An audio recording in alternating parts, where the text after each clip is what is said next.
नमस्कार ओडिशा मु प्रदीप्न आपण मानक पई नै आछि आज सकाळर किछि गुरुत्वपूर्ण खबर वीडियो को शेष पर्यंत देखिबा को मोर अनुरोध। तेबे चलंतु प्रथमे हेडलाइंस उपरे नजर पकेबा। परीक्षा रे कॉपी कले 5 वर्ष जेल घोषणा हला मैट्रिक परीक्षा तारीख। जानंदु केउ दिन केउ विषय रहिछि। ओडिशा आसीबे प्रधानमंत्री नरेंद्र मोदी व अमित शाह। राज्य रे बढ़िबो शीत कमिबो राति तापमात्रा बड़ घोषणा। प्रत्याहार हला प्रशिक्षण भत्ता प्रथम खबर बड़ घोषणा। प्रत्याहार हला प्रशिक्षण भत्ता सरकारी तामिल अनुष्ठान को मिलुथबा प्रशिक्षण भत्ता को प्रत्याहार कराजिबा नै निष्पत्ति निया जायछि। एकाडेमी कॉलेज स्कूल एवं अन्य तामिल अनुष्ठान को आगरू भत्ता मिलुथला।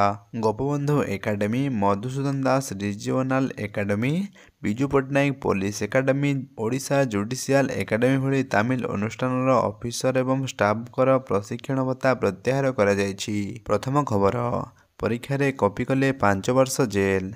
ओडिशा विभिन्न सरकारी चाकरी पई नुआ नीति आपणा जायछि। चाकरी पई हेउथबा परीक्षा बा इंटरव्यू रे असाधु उपाय को रोक देबा लागि सरकारंग पक्षरु एही नियम रे कड़ा दंड विधान करा जायछि। ओडिशा सरकारंग विभिन्न सेवा पई परिचालित हेउथबा परीक्षा रे जदि केही असाधु उपाय आपणाउछंती तेबे तांगो पई 5 वर्ष जेल व 10 लाख टंका जरिमाना दंड व्यवस्था करिसेंती सरकार। ए नै राज्य कैबिनेट रे आसुथबा प्रस्ताव को आज ग्रहण करा जायथिबा मुख्य शासन सचिव मनोज आहूजा सूचना दैछंती। नुआ नियमावली अनुसार असाधु उपाय आपणुथबा परीक्षार्थी लगी 5 वर्षर जेल दंड एवं 10 लाख टंका जरिमाना व्यवस्था करा जायछि।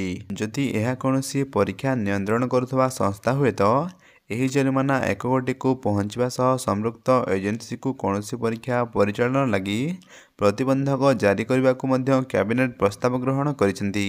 गला किछि दिन होला राज्य रे किछि संस्था परीक्षा परिचालन रे व्यापक अनियमितता करितबा दर्शा जाइथिला।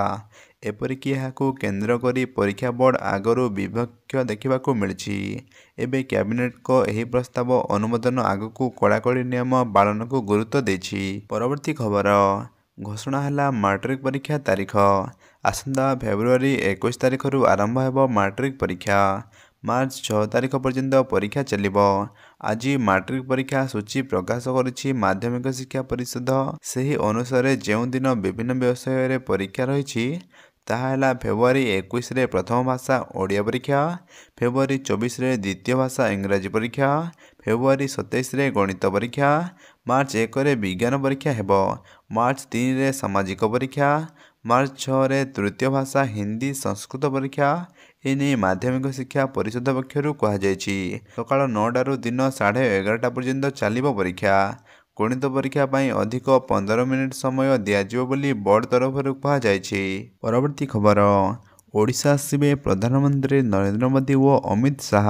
आसंता 29 तारीख रे प्रथम थर भुवनेश्वर रे अनुष्ठित हेबो डीजीपी सम्मेलनी। एथिरे प्रधानमंत्री नरेंद्र मोदी व केंद्र गृहमंत्री अमित शाह जोग देबे। 29 रु 1 तारीख पर्यंत 3 दिन धरी एही सम्मेलनी अनुष्ठित हेबो। राज्य गुड़िकर सुरक्षा व्यवस्था को नहीं पुंखानुपुंख आलोचना करिजिबो। माओ दमन, अपराध नियंत्रण, भित्तिभूमि विकास, मानव संबल, नुआ ज्ञान कौशलर उपयोग को गुरुत्व दियाजिबो। एही समय रे प्रधानमंत्री और गृहमंत्री रही कार्यक्रम रहिछि। केउ स्थान रे कार्यक्रम हबो से नै कोनोसी निर्दिष्ट सूचना दिया जाय नाही। लोकसेवा भवन कन्वेंशन सेंटर रे कार्यक्रम हेबा नै योजना चलिछि। परवर्ती खबर राज्य रे बढ़िबो शीत कमिबो राति तापमात्रा। शुक्रवार ठारू राज्य रे बढ़िबो शीत कमिबो राति तापमात्रा। उपकूल ओडिशा रे सर्वनिम्न तापमात्रा स्वाभाविक रहिबो। मात्र राज्यर अन्य स्थान गुड़िकरे स्वाभाविक ठारू भी कम रहिबो। 2 रु 4 डिग्री सेल्सियस पर्यंत कमिबो सर्वनिम्न तापमात्रा। उपकूल ओडिशा व अभ्यंतरीण ओडिशा राति बेले सर्वनिम्न तापमात्रा 18 रु 20 डिग्री सेल्सियस को खसिबो। अभ्यंतरीण ओडिशा व उपकूल को लागि रहितबा जिला गुड़िकर सर्वनिम्न तापमात्रा 12 रु 16 डिग्री सेल्सियस रहिबो बोली आंचलिक पाणीपाग केन्द्र पूर्वानुमान करिछि। सोआ जलवायु व पाणीपाग केन्द्र निर्देशक डॉक्टर शरद चंद्र साहू पूर्वानुमान करिसेंती दिन बेले खरा पाग रहिबो। राति बेले को तापमात्रा पाखापाखि 1 डिग्री सेल्सियस कमिबो। राज्यर शीत सामान्य बढ़िबो।